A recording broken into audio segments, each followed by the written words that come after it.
Welcome to Luca and Miguel. Enjoy the video. You start by making sure your browser supports virtual cameras. This lets filters appear as inputs. Allow camera and microphone for Meet. Google. Otherwise filters won't show. If you plan to use third-party filters, install the Virtual Camera app or Meet extensions now. Once done, restart the browser so the OS recognizes the new camera device. Make sure the camera works in a quick test call before moving on. That saves time when you add filters. You next change Meet's video input to the filtered source.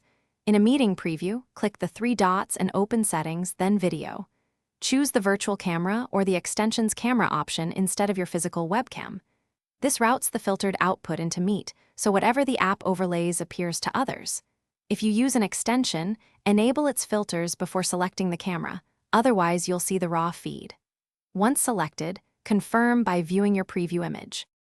You finish by customizing filter intensity and placement inside the virtual camera or extension. This is where you control look and performance. Then ask a participant to confirm they see the filter or record a short meeting snippet to check. If the filter doesn't appear, make sure Meet is using the virtual camera. Sometimes a restart of the browser or toggling the video input fixes the issue. As a troubleshooting tip, quit other apps that use the webcam since they can block the virtual camera feed. Thanks for watching and please subscribe. It's the best investment you'll ever make.